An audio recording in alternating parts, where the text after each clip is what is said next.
Welcome to another live episode of Marketplace Masters, brought to you by Birch & Spring, the leading marketplace analytics platform for Amazon agencies and vendors. Marketplace Masters is all about going deeper into the challenges that brands and agencies face to really lift performance via practical actions and insights. I'm your host, Paul Sonneveld, and today we are talking about Walmart Marketplace, and specifically how you as Amazon agencies can open this additional channel for your Amazon clients. To help us do this, I have invited Ryan King to come along and share his expertise. Ryan is the CEO of Blue Rise, a Texas-based marketplace agency firmly focused on Walmart. Ryan has been with Blue Rise since 2020, so brings a broad range of experience to the conversation today. Welcome to today's episode, Ryan. Thank you, Paul. Great to be here.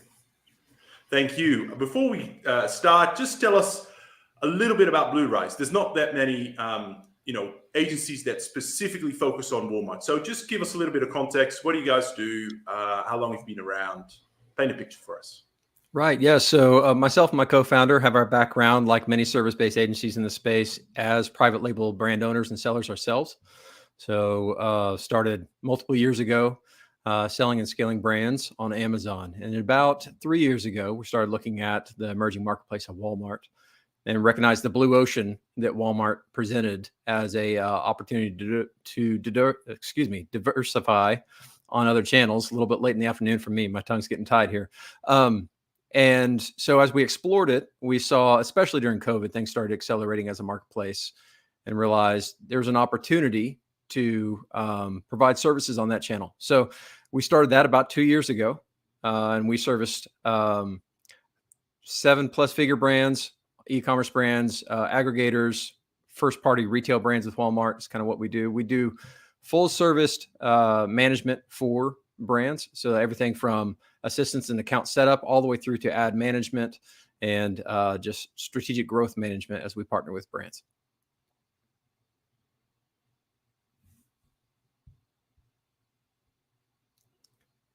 Paul, you might be muted. Sorry. Thanks, Ryan. Yeah. I was going to say, well done for building a business. I know what it's like to get off the ground. So great. So a lot of the people that tune in to Marketplace Masters work for Amazon agencies or aggregators, and they're building Amazon brands. Right? And of course, the question here today is, should you? How do you think about expanding those brands to Walmart Marketplace?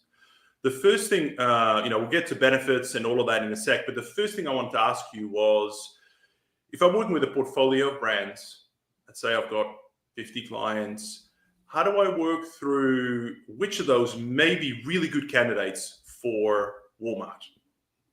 Yeah, it's a great question. So I'd say at first, when you're thinking through the maturity of the life cycle of a brand, so obviously the 80-20 is maximizing for many brands the opportunity of Amazon.com. So as they're growing there, they're probably not ready to diversify into other channels yet until they fully have maximized the opportunity on Amazon.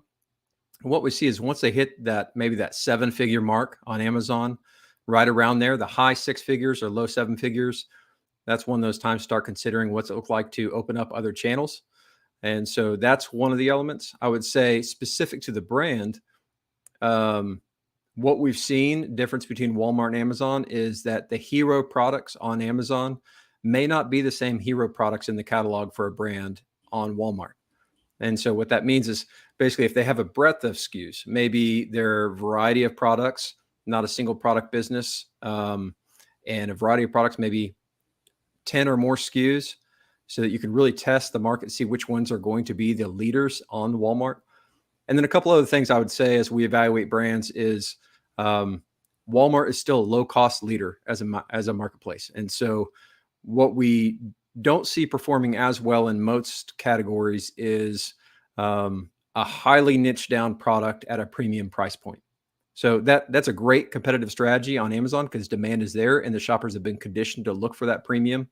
On Walmart, the market is still a bit nascent, and so low cost, a little more generic in products. And so one opportunity might be if looking through a catalog, if a brand has products that maybe have already peaked in the life cycle on Amazon, maybe the competition's grown, there might be a second life to that product on the Walmart marketplace.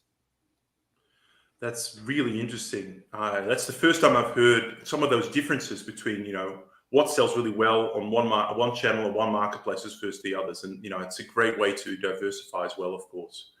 Are the shoppers, most people in the US will shop on Amazon, and I'm sure most people in the US would have at least stepped inside a Walmart store at some point in the course of a month. But in terms of the actual audiences, have you noticed sort of differences in terms of demographics, ages? Is there anything there that you point to and say there are some differences, or you find they're fairly homogenous? They're largely similar, but one data point I'd probably draw out was from an earnings call with Walmart, as they're obviously focusing on this and how to grow out the channel. They still see the primary reason to go to Walmart.com or go to Walmart is price and low price, but they've seen a growing market segment of convenience-based shoppers. And so that does mean that the better for you type brands, the organic type brands, more of these luxury type brands are making headway on Walmart.com. And so I would say it's similar with a heavier weight towards the price consciousness. Yeah. Potential opportunity there for brands then. So let's just dive into some practical aspects here. The registration process. Obviously, Amazon, you can sign up yourself, submit some paperwork, hopefully jump through a few hoops and you're done. Right. How does it work with Walmart? And, I've heard conflicting kind of stories over the years being very difficult, that all of a sudden opening up and every man and his dog can register. What does it look like right now, both in terms of the registration and I guess the level of competition on the platform? Yeah. So as far as getting to the actual application, it's not too difficult. I think it's marketplace-apply at walmart.com or .walmart.com is the application link. They do have requirements a little bit at higher gates than Amazon in that you have to have basically to boil it down, what Walmart's looking for is a proven sales history. So a brand new entity is not probably going to pass through their filters. They're looking for a demonstrable history of customer service. And so if you've done, 6 figures or more for at least 6 months to a year, you have a much better chance of getting onto the platform. If you're on Shopify already, there's ways to get into the platform because they've negotiated partnership with Shopify in that way. Those are 2 ways. That said, there is still, this is probably where you're hearing mixed stories. Even great candidates that Walmart themselves would love to have on the platform, their application process still has a lot of bots in it that will automatically reject on a hair trigger if there's a misspelling somewhere in the application, if there's something in a document that doesn't look like it's matching exactly with what you've stated in the answer fields. And so we've a lot of the occasions what we've run into is even retail brands in distribution with Walmart already. They've been asked by a Walmart buyer to get on the third-party marketplace to round out their assortment, have been rejected offhand from applying. And so good news is there are people behind that process. And there's ways to engage the business development team that are incentivized to bring new clients on board. Once you get to that layer, they can help you navigate those things. But if you're an actual brand, a serious seller who would like to expand and you have some assortment, probably 4 or 5 SKUs at least, with at least 6 months experience around 6 figures or more, there's really no reason you shouldn't get on. One other caveat is they do say that you either have to be a U.S. entity, and this is key for a European market, other markets, U.S. entity, or have a U.S. EIN. So you got to either have your W-8 or W-9 and be able to present that during the application process. What about the level of competition? I noticed, I think charts floating about from Marketplace Pulse saying obviously there's been a lot of Chinese sellers that have gone onto the platform. Can't remember the exact time, but I think it was over a year ago where Walmart kind of opened the gates to international sellers. What does the level of competition look like right now? And I guess in the context of Amazon, right, as well. So right. You could probably define it in a few ways. Yes, there was, I think one of the metrics I saw on that, the report of in the last, I think they were looking at the last quarter, I think they said 50% of the new international sellers, and I think this was Q1, were from China. So they have been opening up the doors, but in general, I think the ratio of sellers, I can't remember off the top of my head right now. The ratio of sellers in Amazon might be 1, and Paul, you might be able to correct me on this, 1 to maybe, I don't know, 30 maybe shoppers, 1 seller for every 30 shoppers to every 300. It's probably an eighth of that, or times 8.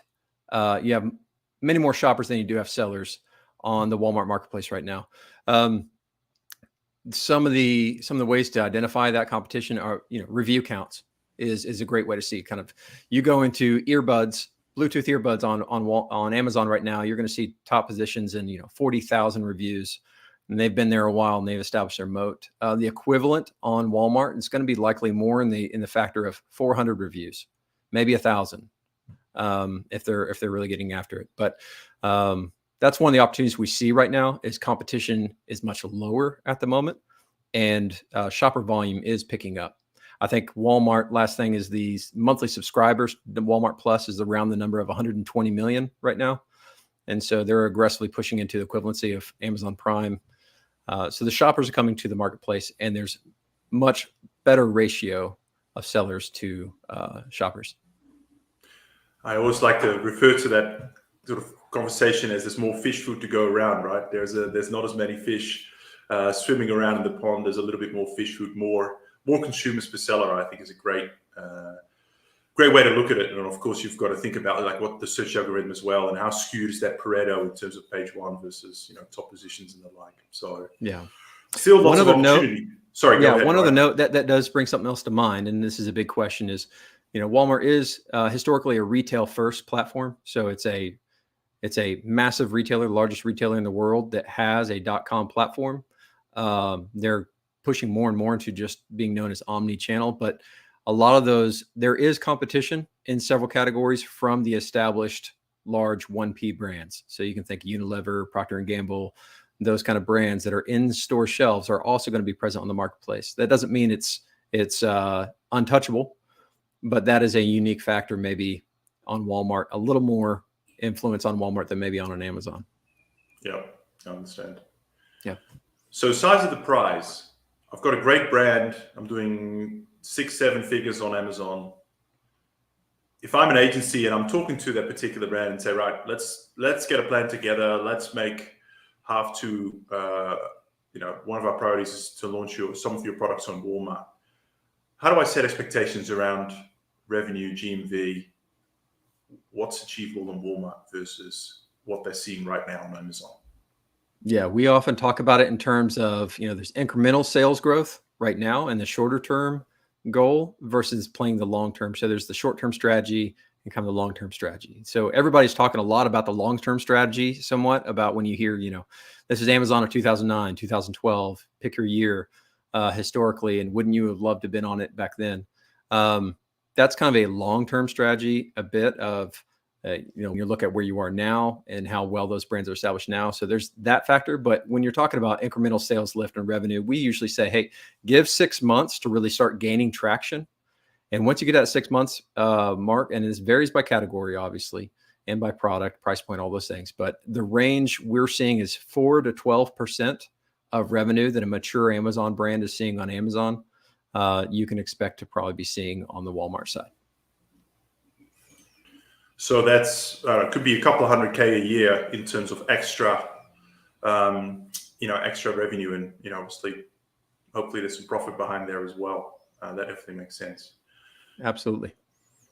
Now, I know there's a lot of solutions out there on the market that say, obviously, one of my favorite ones, and I'm saying that a little bit sarcastically, but people like Channel Advise and say, look, don't worry, we'll just take all your Amazon listings and we'll push them onto Walmart, or any other channel. And therefore, this is like this super low effort exercise with a high return, right? In my experience, that's never the case. You're going to have to invest the time. You have to invest the energy. On Walmart specifically, which aspects, where do people really need to invest, and where do you caution them to say, hey, don't glance over these. If you want to get sales, you've got to do this. Yeah, no, I completely agree with you. I think there is the temptation to go a mile wide, but we know that means an inch deep usually. And kind of to give quantifiable to that on Walmart, Walmart will give you a listing score. So a quantifiable listing score available to you through Seller Center for every listing in your catalog, 0 to 100%. The average across the marketplace is around 50 to 60% quality score for Walmart. They optimize differently than Amazon. So product title links, all sorts of things play into that. And that's because a lot of people are just syndicating content over, or you've got a lot of drop shippers that are just trying to look for the low hanging fruit, all those reasons. So that's one measurable is it's at 50 to 60% of quality score. So the things that someone needs to look at is imagery can be the same. If you're pushing things over from an Amazon, obviously it can't have Amazon branding on it, anything like that. But imagery, more or less, is very similar. Got a similar kind of image stack. You've got the ability to put up video directly in the listing stack or the image stack there. Title length is different. Title length needs to be shorter and more to the point on Walmart, and that is rewarded or penalized. You can think of it as they're optimizing for Google SEO. That's a large influence on it. And so, shorter title length with maximizing the first 50 characters so it shows up in Google search. The description and key features, they call bullet points key features on Walmart. Description is a paragraph, kind of short paragraph description. Optimizing those for what Walmart's looking for. And the real target, you get a small search boost around 80% quality score.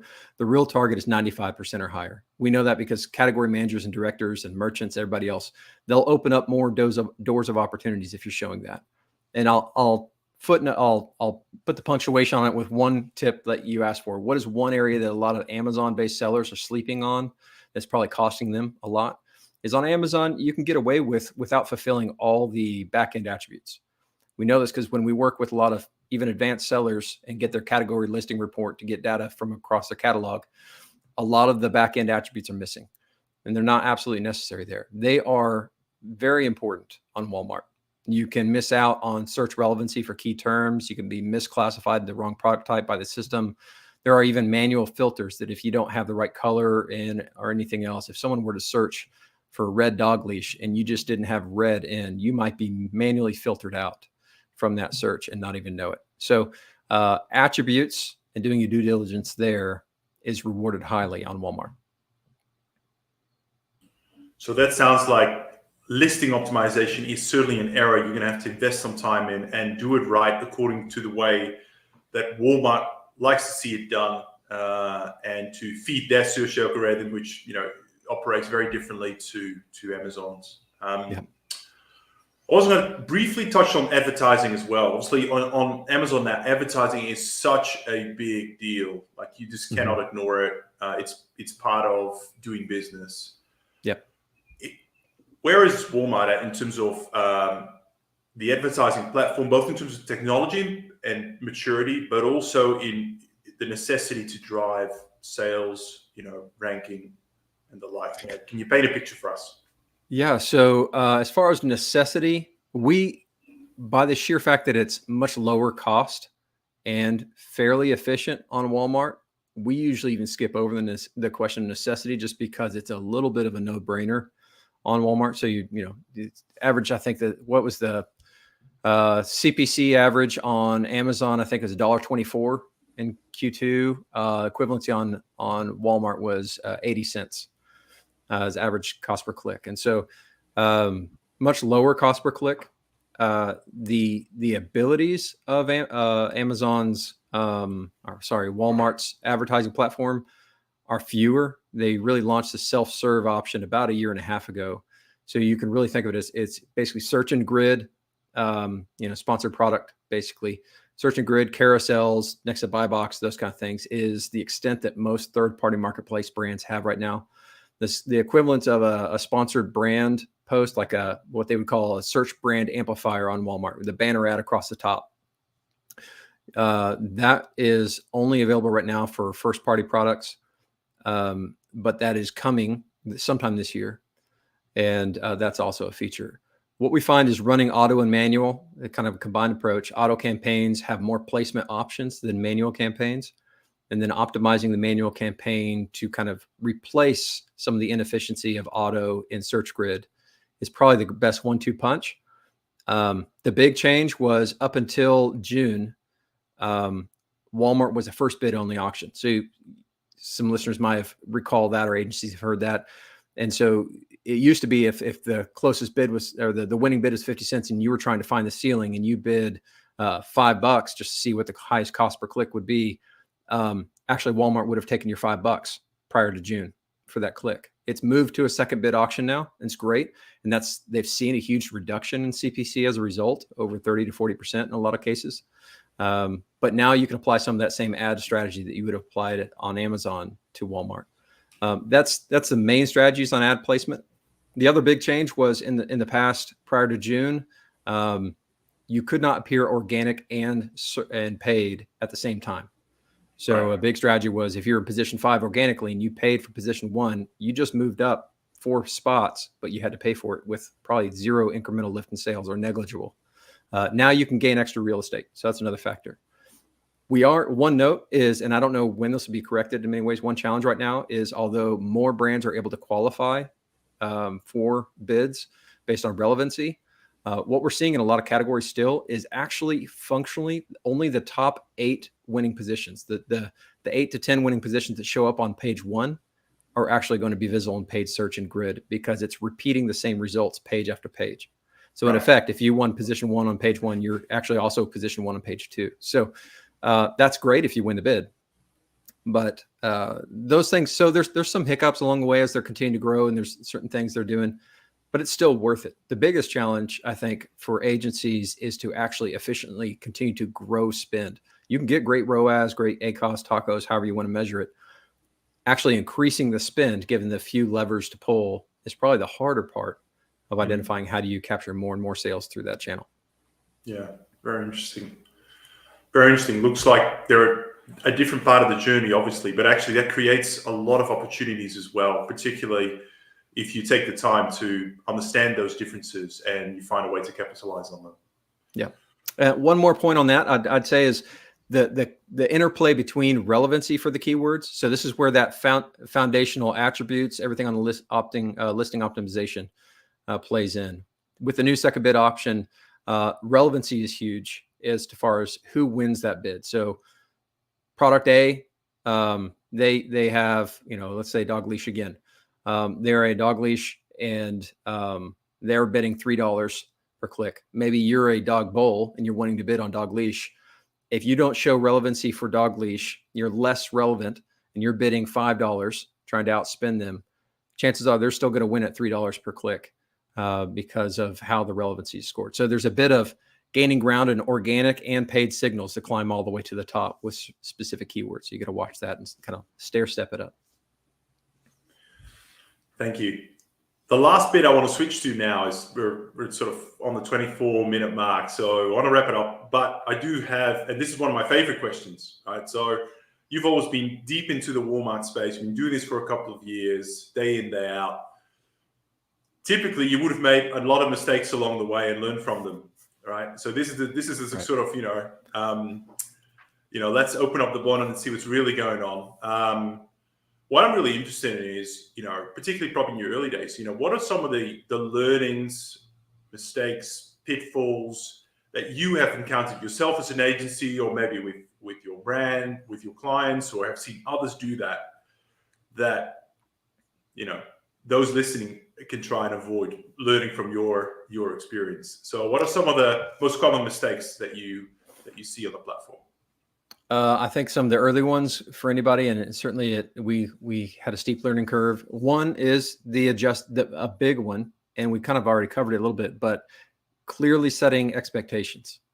So when we found brands that were ready to go and they heard the buzz, this is Amazon of 2012, the expectation automatically set was, I can throw something up and it will just skyrocket. While in some ways it is similar, it's a longer play. So finding the brands that seem to be a right fit with, and setting healthy expectations. The other ones were around price point and what products. and adjusting for kind of the maybe not the hyper niched products and identifying those and working with those. I'd say some of the other things were just learning how to really optimize well with Walmart unique to Walmart versus Amazon. And the other one, I think that the big surprise is in the system, there are challenges. We get content ranking issues all the time on Walmart. It's not as frequent on Amazon, but all the time on Walmart. Even if you're the sole content owner, you register for Brand Portal to get authority. There are bots that comb the system for Walmart that are looking for discrepancies, and the way it interacts, even if it doesn't touch your listing, but touches something near it in a category, it may lock down fields for you. So learning how to circumvent those issues and how to escalate to the right people. Those were some of the steep learning curves and the issues. There's a lot of horror stories of people just frozen in the water where a listing is down in error status because something needs to be changed, and they're also locked out at the same time from being able to change it. Now that's also Amazon. We hear those stories too, but the learning curve of how to do that. But I'd say expectations for agencies that are working with brands, setting those expectations really clearly and conservatively, and then working together to track progress towards a common goal is probably the biggest one. Awesome. Thank you very much, Ryan. We are out of time, so let's wrap it up there. Thank you for coming on the show. Thank you for being really generous and sharing your Walmart expertise with our audience today. I'm actually pretty excited about this conversation because I feel like I've got a couple of nuggets from you where, if I was serious about Walmart, I could really, there are opportunities there to take advantage of. Let's put it that way. Now, for anyone who's actually looking at this and going, right, yes, I'm interested in Walmart, but I don't want to do it myself, and you want to explore your services. How can they get in touch with you? Yeah, so really easy. They can connect to us on our website. It's bluerise.com. It's spelled BLUERYSE.com. You can email us at connect@bluerise.com. And I'll just share also, we're doing a special end of summer deal, and where we're offering the first 3 months of service at 20% discount for those who sign up by September 22nd. And so if you hear this, just email us or reach out to us through the website, and be sure to mention Merchant Spring in that communication, and we'll get you that deal. That's a great deal. Well, thank you very much, Ryan. That's it, everyone, for this today's episode of Marketplace Masters. I hope you enjoyed the show, and I look forward to having you along on the next one. Take care. Till next time.